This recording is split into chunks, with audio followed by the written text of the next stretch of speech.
Hello and welcome to Frankly Speaking, and this time I have not one but two people I'm going to frankly speak with, and this is about the book The Rise of the BJP, Bhupendra Yadav ji और ईला पटनायक। भूपेंद्र यादव जी, मैं सबसे पहला सवाल तो आपसे ये पूछना चाहती हूँ कि कहा जाता है बीजेपी में जब तक आप संगठन का काम करते हैं तो आपको पार्टी भगाए रखती है, जब आप मंत्री बनते हैं तो भी भगाए रखती है। तो ये किताब लिखने का समय कब मिला आपको? कोरोना के समय में, क्योंकि जो पिछला साल जो एक लंबा लॉकडाउन गया तो बहुत सारी चीज़ें, लगभग 21 साल तक मैंने संगठन के काम को लेकर पूरे देश का प्रवास किया और पार्टी की हर एग्जीक्यूटिव में रेजोल्यूशन लिखने से लेकर और अरुण जी जैसे बड़े नेताओं से लेकर बहुत लोगों के नज़दीक मेरे को काम करने का अवसर मिला। तो मेरा एक रेगुलर डायरी लिखने का स्वभाव था जिसमें पॉलिटिकल घटनाक्रम को लिखता हूँ।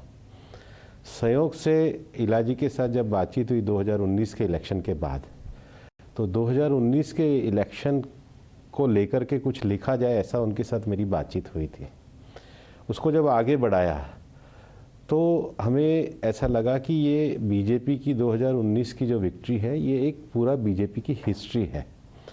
तो पार्टी का काफ़ी सारा साहित्य मेरे पास शुरू से था, 21 साल तक मैं घूमा भी था, मेरे पास एक डायरी का में भी कुछ लिखा हुआ था। और कोरोना का एक ऐसा समय निकला जिसमें 7-8 महीने हमारे पास थे, तो अपनी किताबें पढ़ के और एक लिखने का समय मेरे को ईला जी के साथ भी मिला। भूपेंद्र यादव जी, ये कैसे हुआ? राइट विंग पॉलिटिशियन और जेएनयू से पढ़ी हुई ईला पटनायक, आप साथ में मिल बैठकर किताब लिख रहे हैं BJP. Ila, you've been known as an economist. This affair or this sojourn with politics, how has it been for you? And were there no problems in writing a book on BJP with a politician of the BJP who would possibly want to paper over some of the negatives of the things that happened? तो आपने ये कैसे balance किया? See, I think the most important thing was to try to understand the BJP.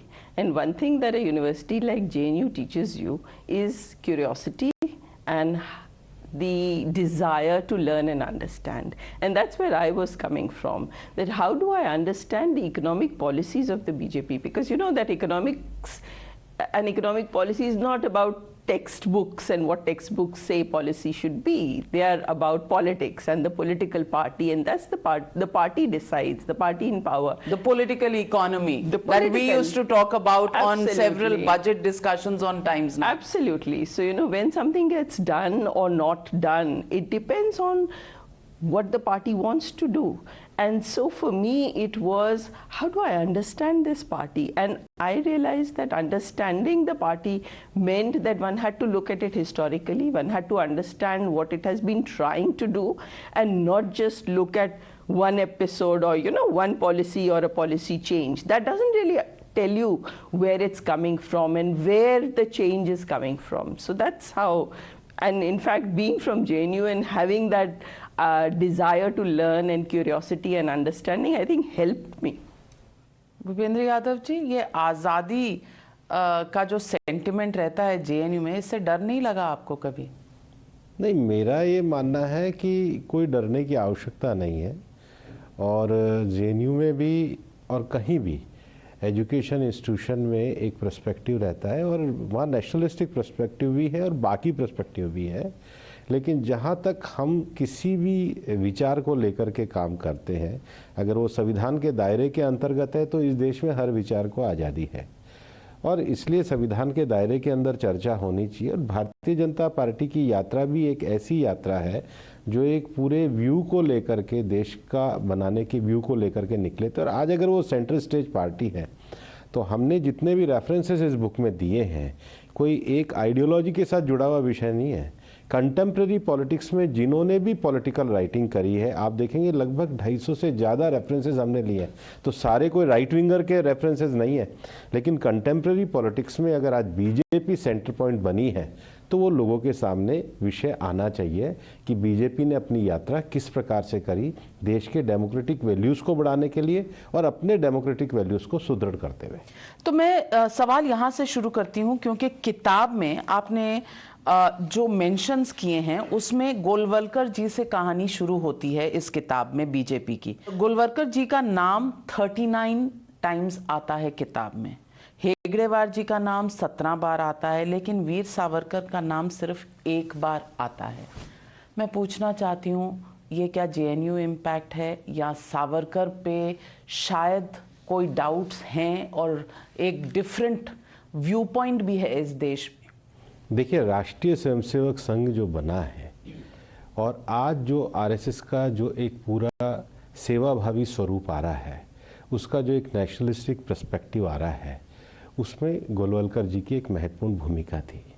आज़ादी के बाद एक ऐसा दौर था जिसमें आरएसएस पे गलत तरीके से कांग्रेस ने प्रतिबंध लगाया, जो बाद में समाप्त हुआ।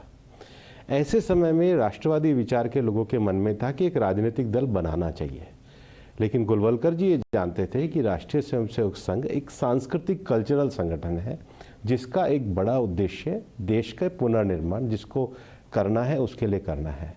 और मेरा व्यक्तिगत रूप से बहुत मानना है कि गोलवलकर जी प्रोग्रेसिव थे, गोलवलकर जी एक बहुत स्पिरिचुअल व्यक्ति थे, गोलवलकर जी ने अपना जीवन एक निस्वार्थ तरीके से जिया और राष्ट्रीय स्वयंसेवक संघ का जो स्वरूप आया है वो उनकी प्रेरणा। और मैं एक ऐसे बड़े मनीषी के रूप में मानता हूँ जिनके आह्वान पर अनेकों लोगों ने अपने जीवन को इस देश की सेवा के लिए समर्पित किया और उसका परिणाम आज हम देखते हैं।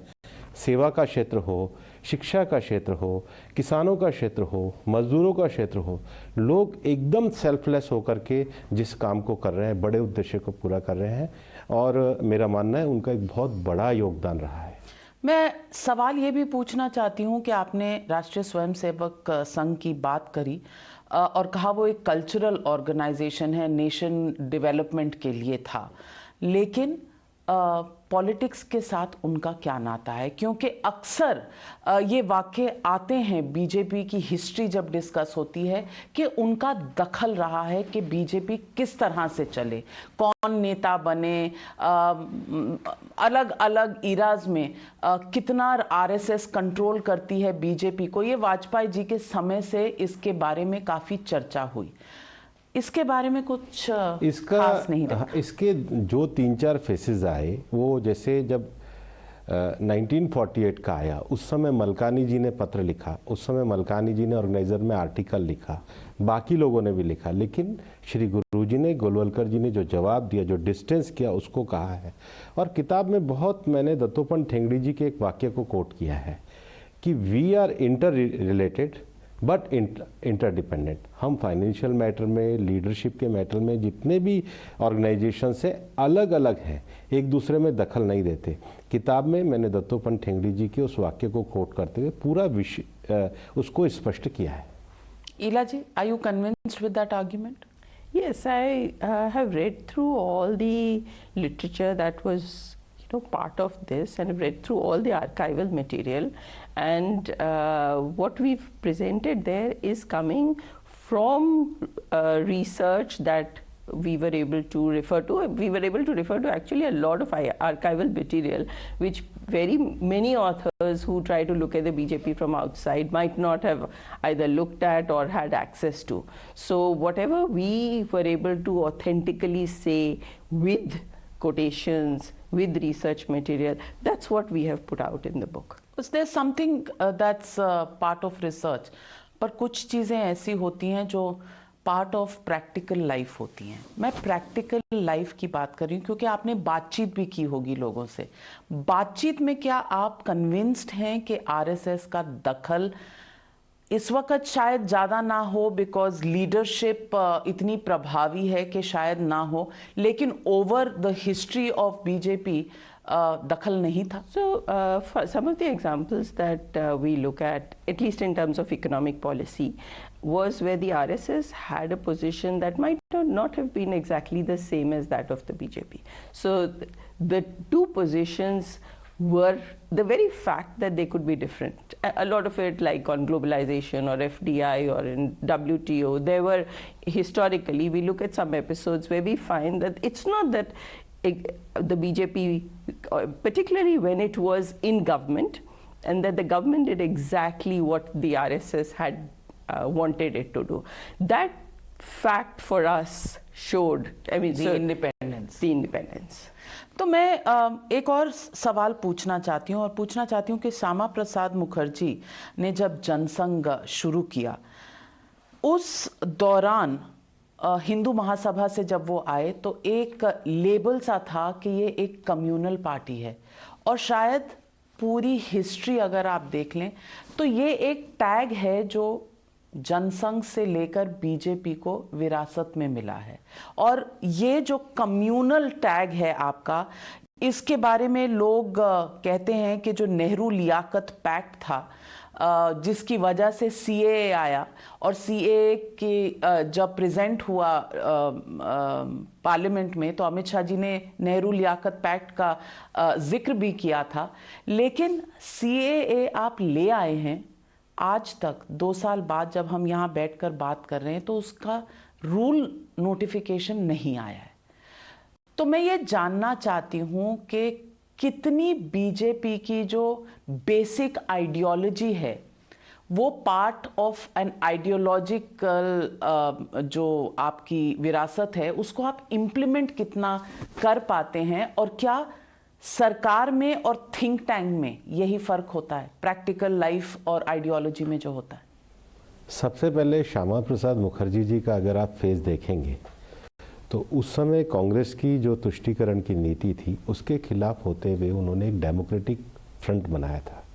और बीजेपी की अगर हिस्ट्री में देखेंगे तो 1967 में चाहे संवित सरकार बनाना हो, चाहे जनता पार्टी के लिए अपने आप को समाहित करना हो, और चाहे वीपी सिंह की सरकार के समय एक नॉन कांग्रेस गवर्नमेंट बनाने के लिए अपना सहयोग देना हो, बीजेपी ने हमेशा कांग्रेस के विकल्प देने का वैकल्पिक राजनीति का काम किया।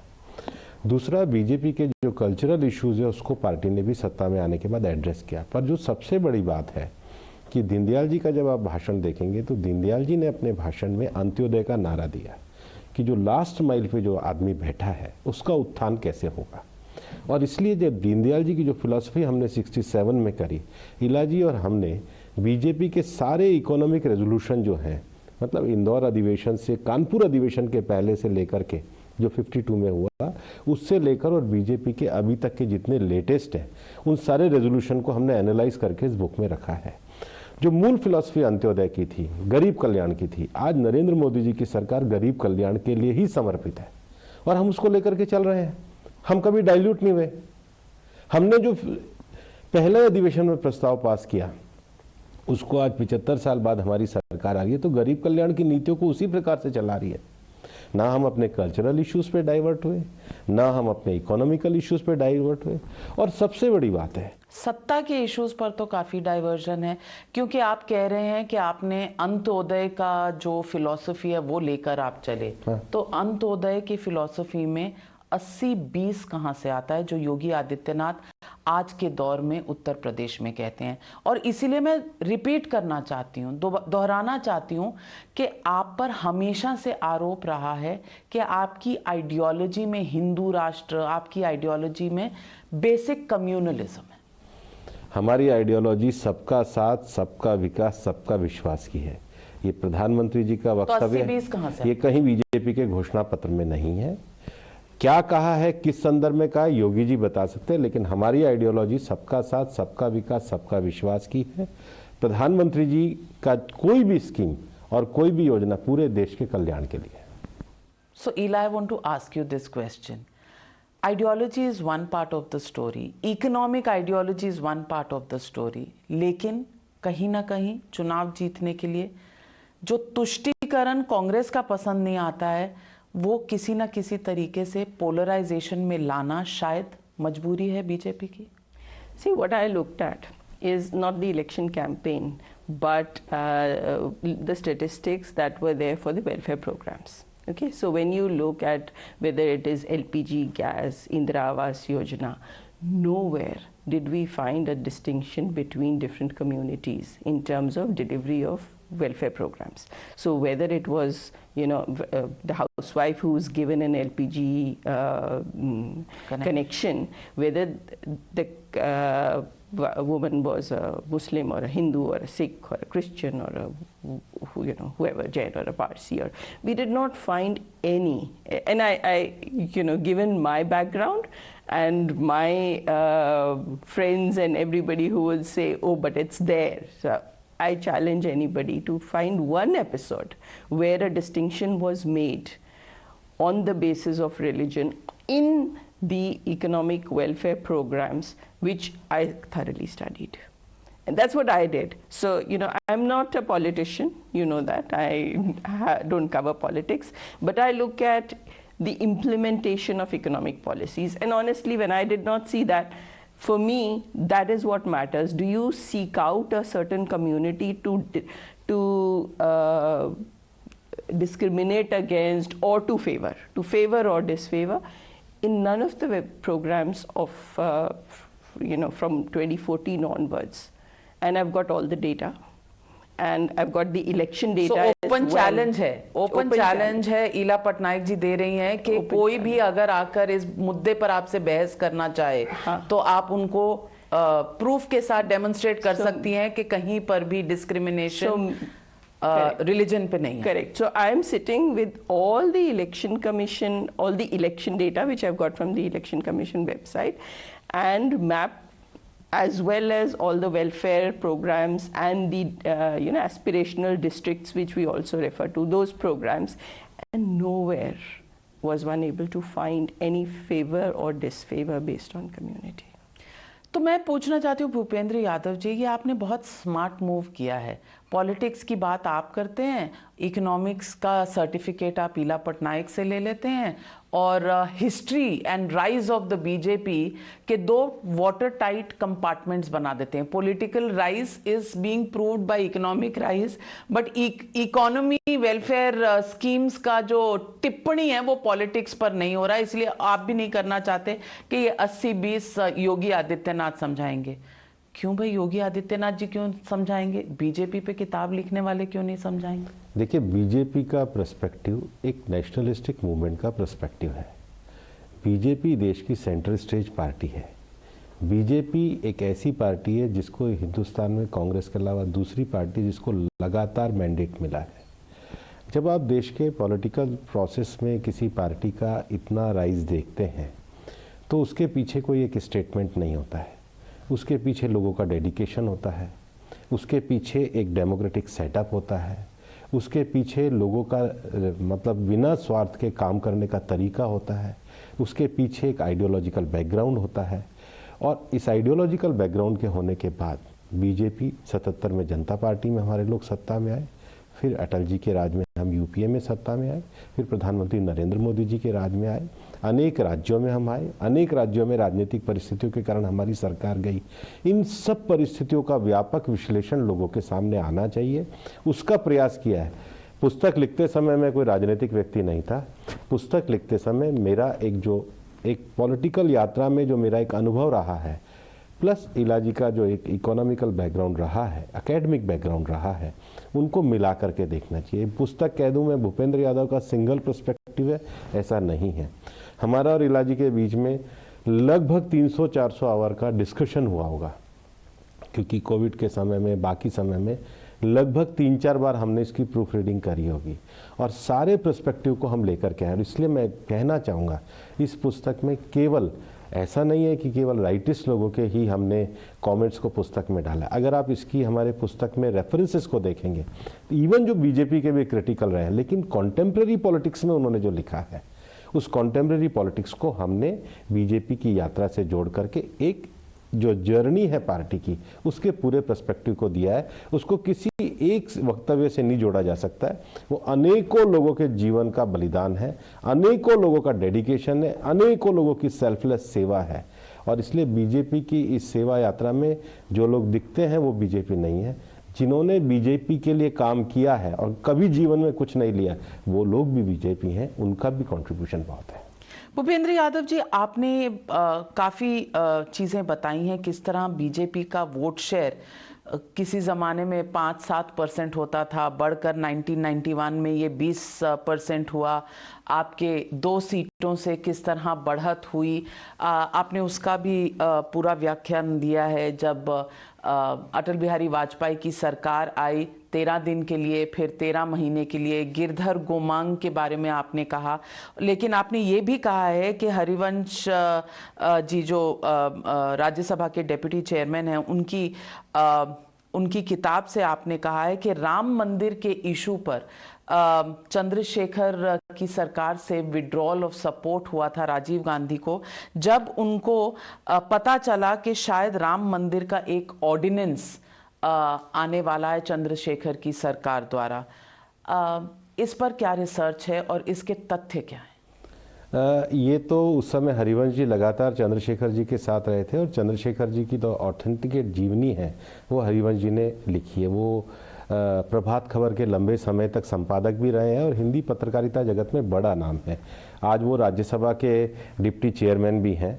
तो हरिवंश जी ने अपनी पुस्तक में जो तथ्य लिखे हैं, क्योंकि चंद्रशेखर जी के सबसे नज़दीक वही थे, और आप चाहे चौधरी चरण सिंह की सरकार गिराने में कांग्रेस ने अपने बड़े नेताओं का उपयोग किया हो, चाहे चंद्रशेखर जी की सरकार गिराने में किया हो, चाहे इंद्र कुमार गुजराल जी की सरकार बनाने में किया हो, और जिन तथ्यों पे किया है, मैंने गुजराल साहब की भी ऑटोबायोग्राफी में से कोट किया है, उन तथ्यों को ही हमने किया है। और इसलिए जो हरिवंश जी ने उस राजनीतिक परिस्थिति में कहा है कि जैसे ही राम मंदिर का समाधान हो रहा था, कांग्रेस ने चंद्रशेखर जी की सरकार को गिराया है, उन्होंने बहुत इसको फैक्ट के बेस पे, और चूंकि वो मीडिया एडवाइजर थे, उन्होंने लिखा है, उसको मैंने इस पुस्तक में कोट किया है। लेकिन ये टाई अप करता है बीजेपी के अपने एक्सपीरियंस से, अपनी इंफॉर्मेशन से, सीनियर लीडर से बातचीत से। उस समय में वार्ता चली थी, वार्ता करने में दोनों पक्ष गए थे, और मेरे साथ लंबे समय तक मैंने सूर्य किशन जी उस समय विश्व हिंदू परिषद के संयुक्त महामंत्री होते थे, उनको मैंने रेफरेंस में नहीं दिया, लेकिन मैंने उनके साथ लगभग 15-16 वर्षों तक काम किया है, और वो उस पूरे वार्ता प्रोसेस में इन्वॉल्व थे। उस समय संघ विश्व हिंदू परिषद बहुत सारे नैरेटिव और विषय थे, लेकिन ये बात बिल्कुल सही है कि वार्ता करवाते समय में भी कांग्रेस की मंशा इस विवाद को सुलझाने की नीति है, हिस्टोरिकल फैक्ट है। मैं आपसे सवाल एक और पूछना चाहती हूँ जो आपकी हिस्ट्री से कहीं ना कहीं जुड़ा हुआ है। वो ये बात है कि वाजपेयी जी और आडवाणी जी 2 लीडर हुआ करते थे, एक प्रेसिडेंट पार्टी का, एक जनरल सेक्रेटरी। ज़्यादा लोकप्रिय शायद वाजपेयी जी को माना जाता है, आडवाणी जी को नहीं इतना। आपने एक मेंशन इस बात का भी किया है कि पहले 2014 से पहले पार्टी में थोड़ी सी डिफरेंस ऑफ ओपिनियन था, जेनरेशनल डिफरेंस ऑफ ओपिनियन। तो ये जो जेनरेशनल डिफरेंस ऑफ ओपिनियन था, ये आडवाणी जी की लीडरशिप को लेकर था। 2009 में उन्हें प्राइम मिनिस्टीरियल कैंडिडेट फेस बनाया था।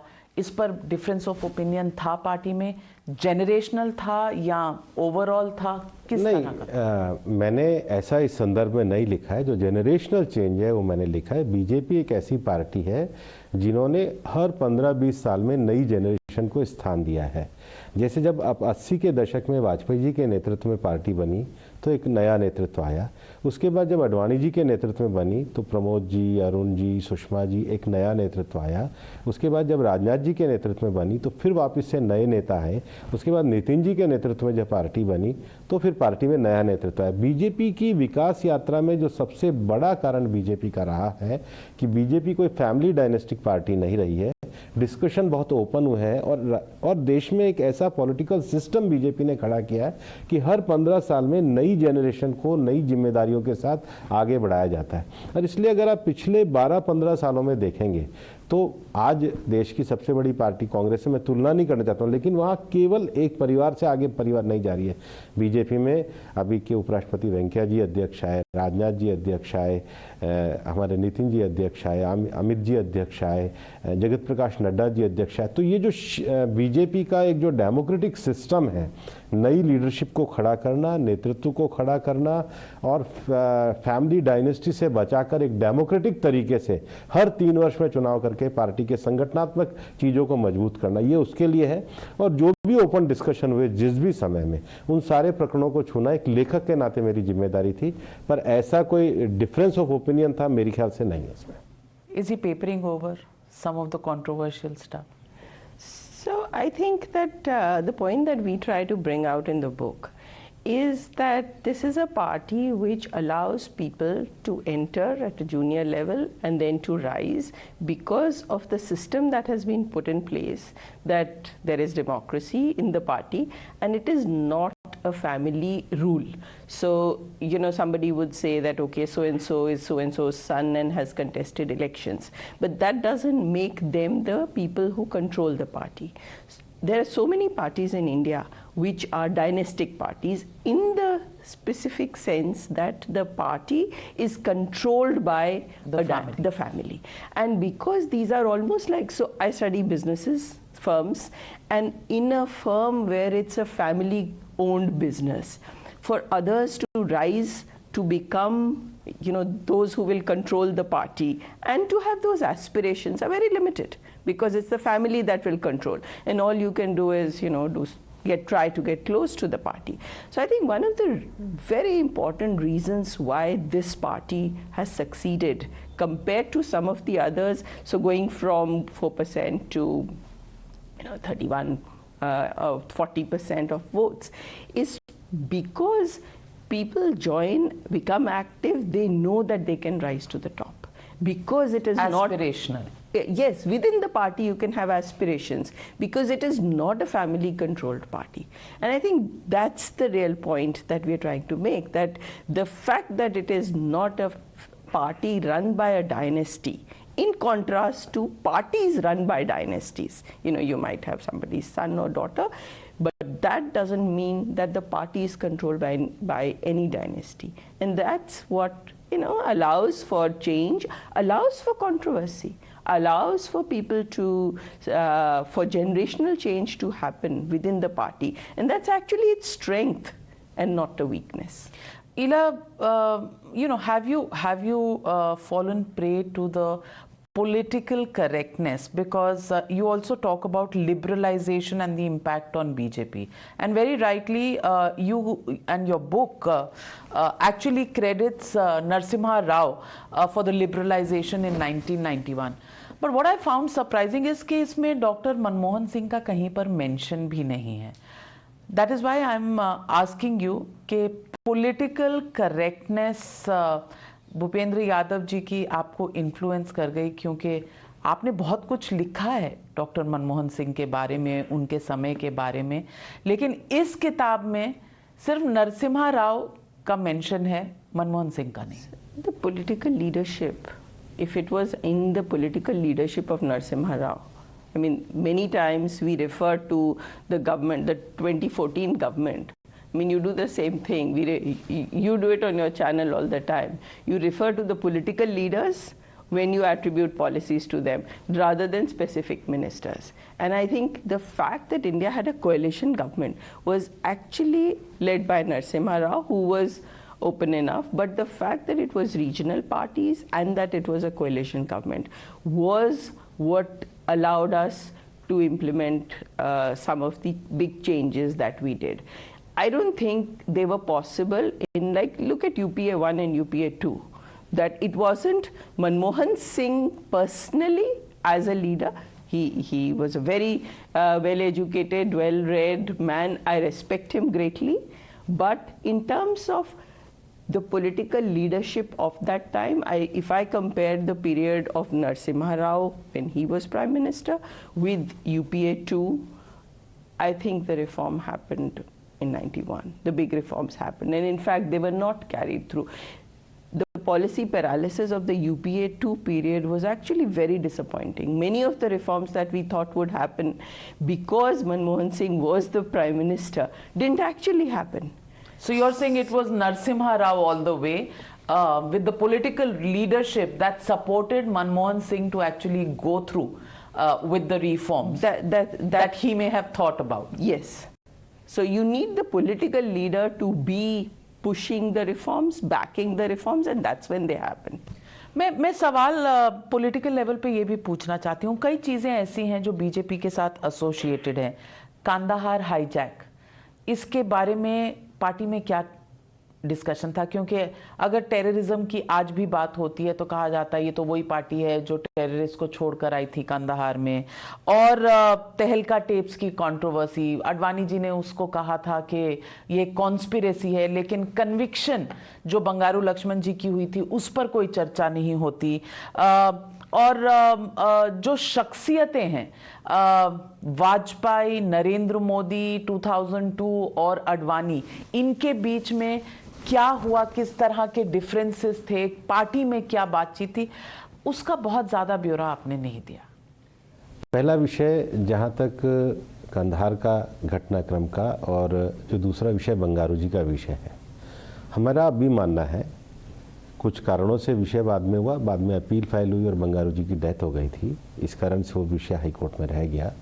लेकिन उस समय जो स्टेटमेंट था पार्टी का, जो आडवाणी जी का पूरा स्टेटमेंट था, पार्टी के एग्जीक्यूटिव ने जो रेजोल्यूशन पास किया, वो मैंने पूरी तरीके से बुक में रेफर में दिया है। दूसरी बात, कभी कभी हम राजनीति में केवल डिफरेंसेस को देखते हैं। राजनीति कंट्रीब्यूशन और कंसेंसस के साथ चलती है। जब कोई पार्टी एक लंबी यात्रा को शुरू करती है तो पर्सनालिटी के अपने अपने विचार हो सकते हैं, पर्सनालिटी के विचारों का पत्रकारों में विश्लेषण हो सकता है, स्वाभाविक है। मीडिया देखना चाहेगी कि ये घर पे कहाँ पे क्या है, किसने क्या कहा। लेकिन आप जब लंबे स्तर पर एक ऑर्गेनाइजेशन को बनता हुआ देखते हैं जिसने 3 सदस्यों से 303 सदस्य बनाए, जिसने बिल्कुल हिंदुस्तान में राजनीति में शून्य से लेकर के आज शिखर तक पहुँचे हैं, उसमें कंसेंसस बिल्डिंग कैसे हुई, उसमें पॉलिटिकल डिसीजन कैसे लिए गए, उसमें ऑर्गेनाइजेशनल स्ट्रक्चरिंग क्या हुई, उसमें कंट्रीब्यूशन क्या हुआ। तो बीजेपी के नरेशन में अगर आप देखेंगे तो सबने एक दूसरे को साथ देते हुए विषय आगे बढ़ाए। डिफरेंसेस हुए ऐसे नहीं है, जैसे माधोक जी वाजपेयी जी का डिफरेंस हुआ तो हमने कोट किया है। कई जगहों पे आइडियोलॉजिकल, कई बार ऐसा नहीं हुआ है, ऐसा कभी नहीं हुआ है। सारे विषयों को जो रखा है, पूरा नरेशन आप देखेंगे कि पार्टी ने किस प्रकार स्टेप बाय स्टेप अपने आप को आगे बढ़ाया है, वो इस बुक की थीम है और उसी पर हम बुक को लेकर के। आपने इस बात का भी उल्लेख किया है कि जो 2013 में अधिवेशन हुआ था गोवा में, आप भी थे, हम भी थे वहाँ पर, और उस वक़्त भी पार्टी में नरेंद्र मोदी जी की लीडरशिप को लेकर कैंपेन जो उनको बनाना था इंचार्ज, उसमें मत अलग अलग थे। आपने नाम नहीं दिए, पर आडवाणी जी वहाँ से चले गए थे, इसलिए दुनिया में सबको पता है कि आडवाणी जी शायद कंसेंसस का पार्ट नहीं थे, और भी कुछ लीडर्स थे। आज कम से कम टीवी पे तो बता दीजिए कौन से ऐसे लीडर्स थे जिनकी रिजर्वेशन? ऐसा कुछ भी नहीं था, फोटो भी लगी है, मोदी जी को उस समय स्वीकार किया गया है, विषय भी स्वीकार किया, बाद में पार्लियामेंट्री बोर्ड की बैठक में भी उसको स्वीकृति मिली थी, और उसके बाद प्रधानमंत्री नरेंद्र मोदी जी ने रेवाड़ी में जाके रैली को संबोधित किया। एक्चुअल जो बात थी वो मैंने सच्चे तरीके से लिखी है।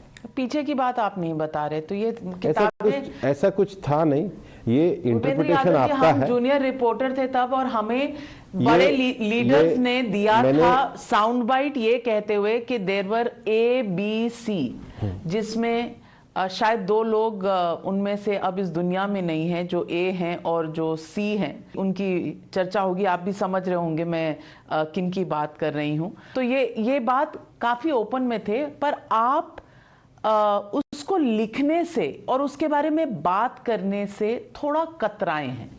ऐसा नहीं है, पार्टी ने जो निर्णय लिए हैं वो निर्णय भी है, फोटो भी है, उसके बाद पार्लियामेंट्री बोर्ड का निर्णय भी है, और उसके बाद रेवाड़ी की रैली से चुनाव की शुरुआत भी है। जो तथ्य है उसको मैंने सही परिप्रेक्ष्य में लिखा है। इला Patnaik, I want to know why the chatpata stuff is missing, because it was there, because it is so recent in history when people have covered these events and have known, and this was all over the media at that time. So the reason I'm asking you this question is the book trying to gloss over some of this? Is it only putting out the chronology of events rather than going into the consensus building of events? I think the book tries to bring out those things which people don't talk about.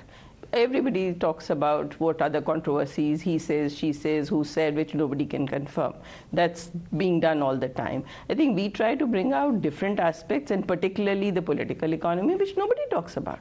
I mean, how many people have actually talked about the way the 2019 elections were influenced by the welfare programs of the Modi-1 government? Nobody talks about those. So our purpose in this book was to bring out new things.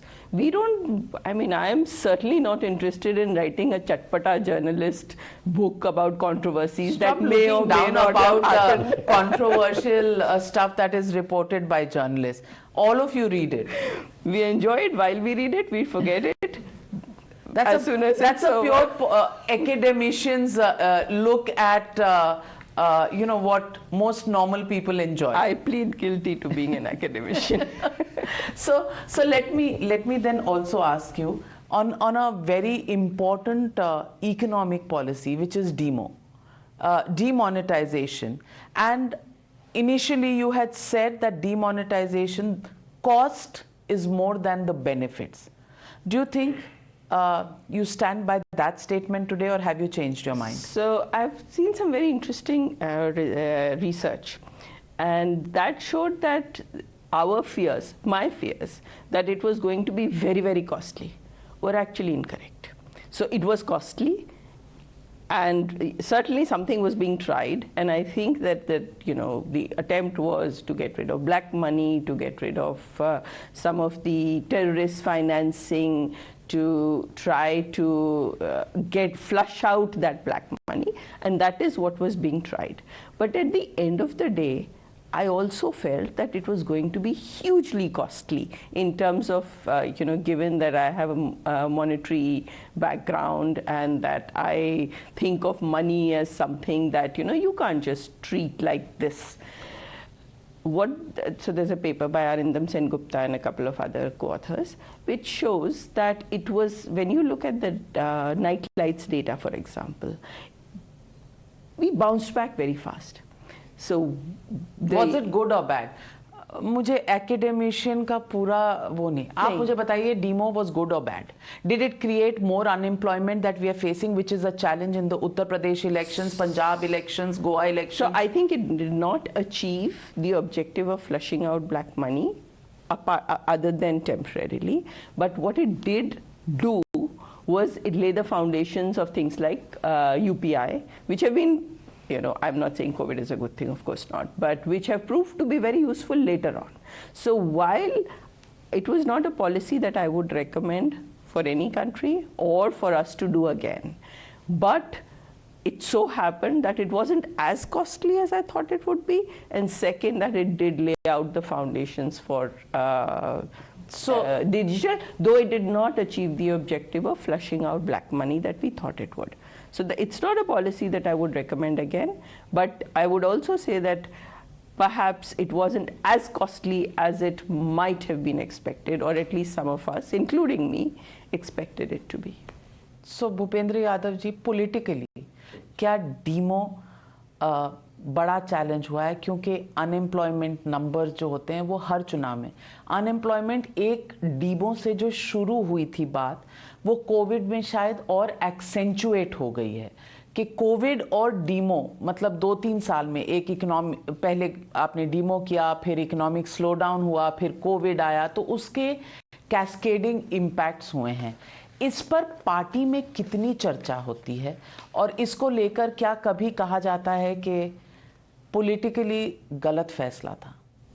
नहीं, politically गलत फैसला नहीं था. पहला विषय, हाँ, नहीं, पहला विषय. दूसरा विषय, मैं आपको ये कहना चाहूँगा कि पिछली बार भी जब आपने मेरा इंटरव्यू लिया था और बेरोजगारी का डाटा दिया था, तब भी मैंने आपको कहा था कि लेबर ब्यूरो का सर्वे आया है 2013-14 के इकोनॉमिक सर्वे के बेस पे देश में जितना रोजगार बढ़ा है वो मैंने दिया था. अब कल ही मैंने जो दूसरी क्वार्टरली किस्त है लेबर ब्यूरो की वो जारी करी है. इवन कोविड-2 के जो परिस्थितियां रही और ओमिक्रॉन के बीच में भी देश में संगठित क्षेत्र में 2 लाख रोजगार बढ़ा है. महिलाओं की भी संख्या 29% से बढ़कर 32% हुई है. कंपनियों का जो रजिस्ट्रेशन है वो भी बढ़ा है। वो डाटा मैंने कल ही रिलीज़ किया है, तो मैंने पिछली बार भी आपको ये जवाब दिया था, आप हमारे डाटे को स्टडी करिए, फिर मुझसे क्वेश्चन पूछिए। भूपेंद्र यादव जी, चलिए, हर बार आप डेटा के नाम पर ये क्वेश्चन को सूली पर चढ़ा देते हैं, लेकिन सवाल मैं आपसे पूछना ये चाहती हूँ कि कल ही हमने ओपिनियन पोल भी किया है, और ओपिनियन पोल में चाहे वो उत्तर प्रदेश हो चाहे वो उत्तराखंड हो, बीजेपी जो एक शहरी अर्बन पार्टी कहलाई जाती थी, उसका जो जनादेश है अर्बन एरिया में घट रहा है, ग्रामीण इलाकों में बढ़ रहा है। तो जो आपकी स्कीम्स हैं, जो आपके लाभार्थी हैं, वो ग्रामीण पुअर के लिए जो आप कर रहे हैं, जो lower strata of the society के लिए कर रहे हैं, उसका ग्रामीण इलाकों पे बहुत अच्छा असर हो रहा है और आपका वहाँ पर जनादेश बढ़ रहा है। लेकिन आप एक मिडिल क्लास की पार्टी थी, अर्बन सेंट्रिक पार्टी थी, वहां आपकी जो प्रेजेंस है और पॉपुलैरिटी है वो घट रही है। तो क्या बीजेपी अपने आप को रीडिफाइन कर रही है? क्या बीजेपी जो मिडिल क्लास की पार्टी हुआ करती थी अब जानबूझ के वो लेफ्ट वर्ड्स स्विंग कर रही है और लोअर क्लासेस की पार्टी बन, ये क्या आइडियोलॉजिकल शिफ्ट है? पहली बात, ये किताब ये कहती है कि बीजेपी ने कभी आइडियोलॉजिकल शिफ्ट नहीं किया। कंसिस्टेंसी और कंटिन्यूटी के साथ पार्टी आइडियोलॉजी और इकोनॉमिक पॉलिसीज के साथ चली है। दूसरा, बीजेपी ने किसी को छोड़ा नहीं है, नए लोगों को जोड़ा है। तीसरा, बीजेपी देश के लोगों की एस्पिरेशनल पार्टी बनी है। चौथा, बीजेपी ने सभी मूल्य और विषयों को नीचे तक ले जाने का काम किया है। अभी हमारे शहरों का और जो कस्बों का भी एक्सपेंशन बहुत हुआ है, इसलिए नया वर्ग भी शहरों और कस्बों में आया है।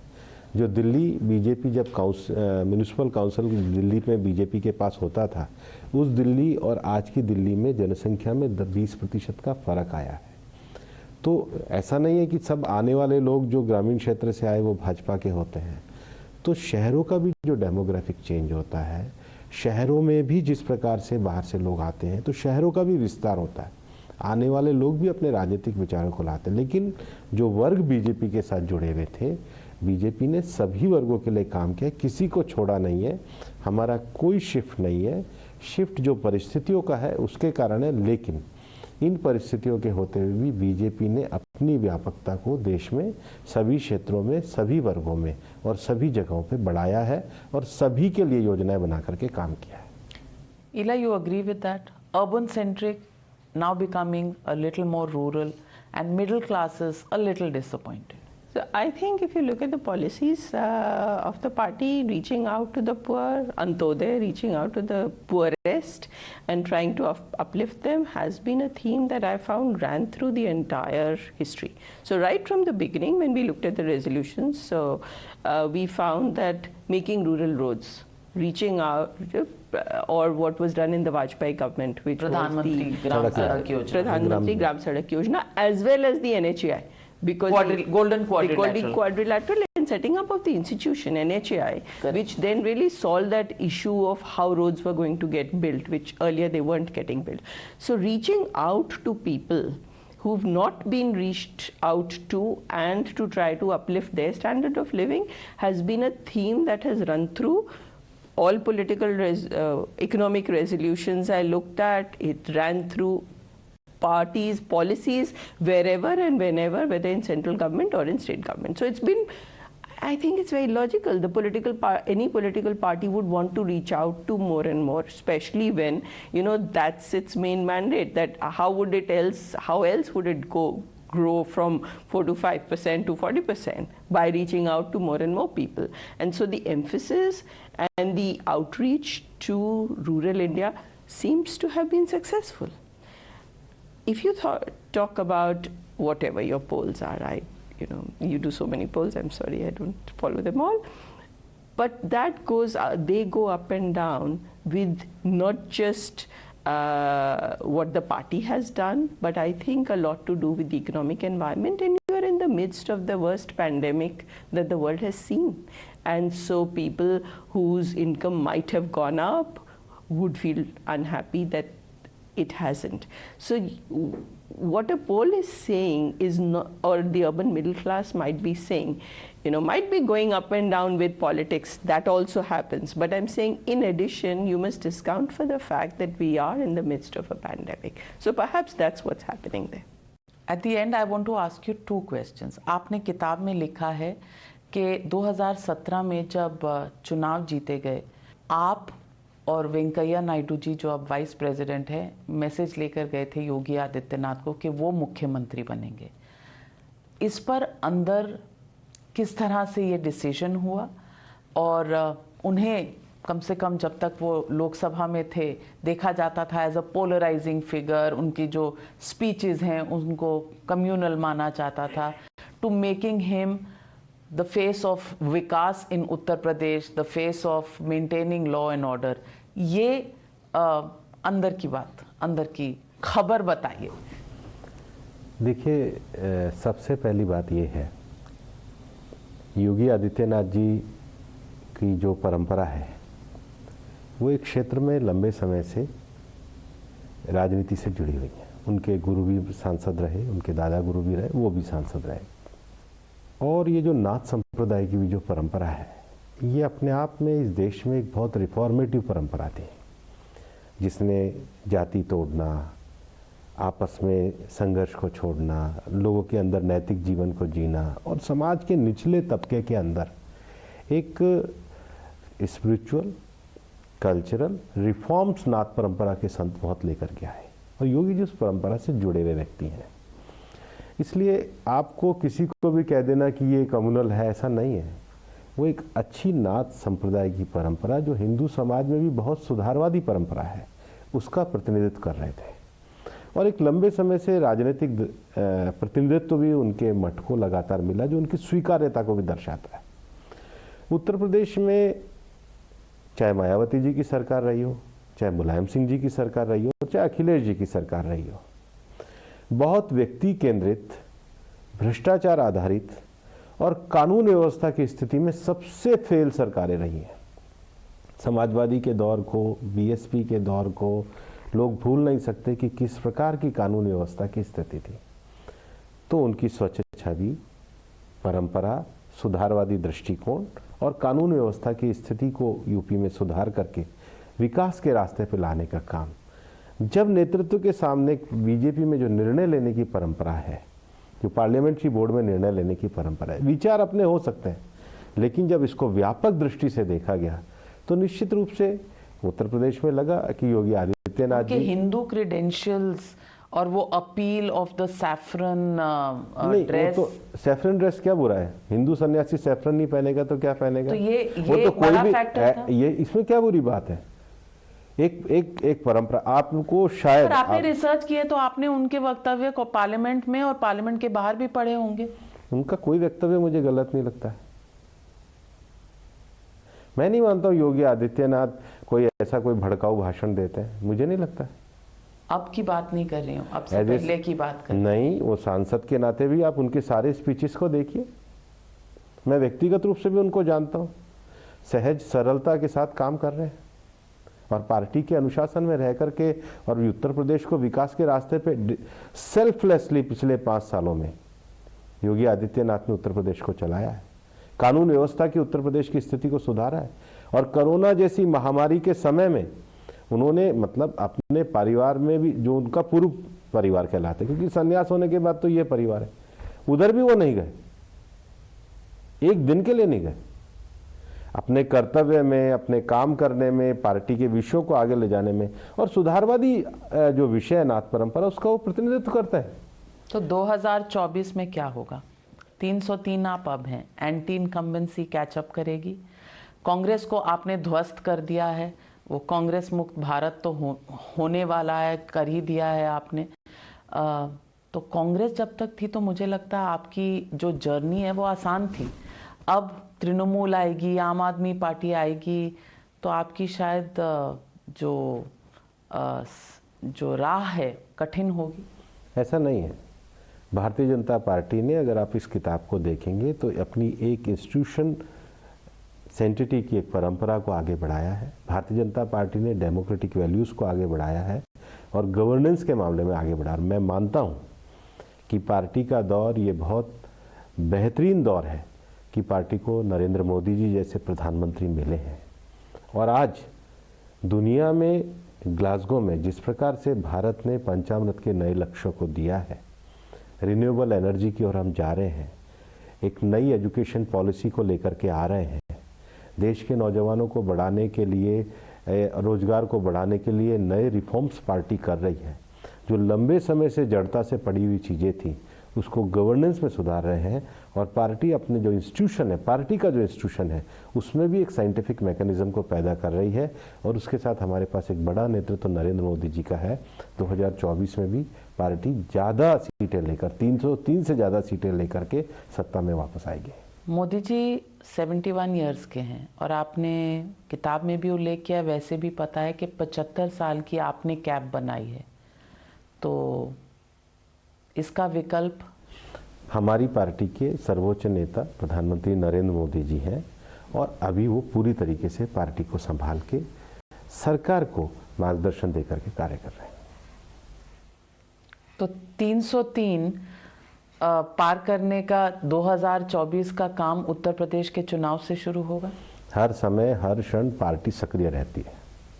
Have you studied other political parties like the Congress, and what are the differences that you find?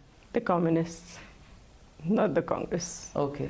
But the communists, who are actually in some ways, they are also not a dynastic party, but there's a lot of rigidity there, which here going from a cadre-based party to a mass-based party, and that's a journey that we describe in the book, actually tells you that this party will expand, unlike the other one which is shrinking. So my sense is that this kind of approach, that we will include more and more people, we'll reach out to more and more people, make them first, our voters, then our members, and then our activists, and then hard cadre, actually makes this party a party that's going to stay.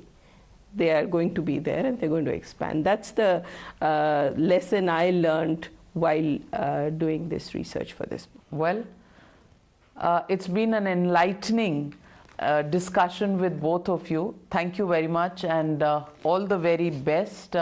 हालांकि मैं I still maintain my view कि थोड़ा बहुत आप इसमें अंदर की controversy लिखते और चटपटा बनाते तो शायद रीडर्स बढ़ते और बीजेपी की कहानी और लोग. It's not चटपटी book, it's a healthy book.